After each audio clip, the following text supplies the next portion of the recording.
اللہ کے بابرکت نام سے شروع کرتا ہوں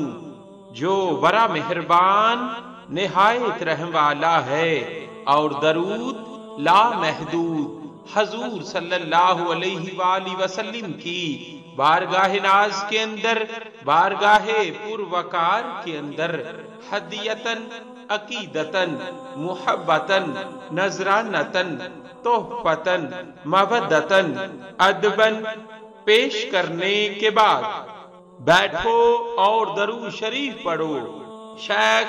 مسعود دراری رحمت اللہ تعالی علیہ جو کہ بلاد فارس کے صلحاء میں سے تھے، ان کا طرہ امتیاز تھا کہ وہ عاشق رسول صلی اللہ علیہ وآلہ وسلم تھے، اور ان کا شغل یہ تھا کہ وہ موقف میں جہاں مزدور لوگ آ کر بیٹھتے تھے تاکہ ضرورت مند لوگ ان کو مزدوری کے لیے لے جائیں، شیخ مسعود وہاں جاتے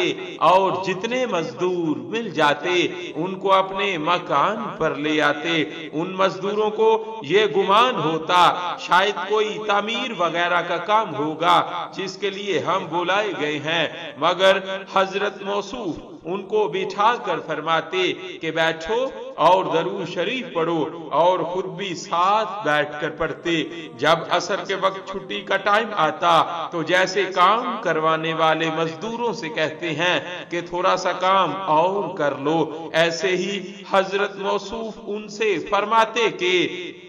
پھر ان کو پوری مزدوری دے کر بھیجتے تھے۔ شیخ موصوف اپنے عشق و محبت کی بنا پر بیداری میں سرکار صلی اللہ علیہ وآلہ وسلم کے دیدار سے مشرف ہوتے تھے،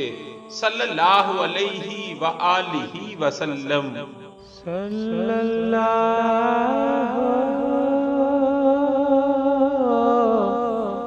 علیہ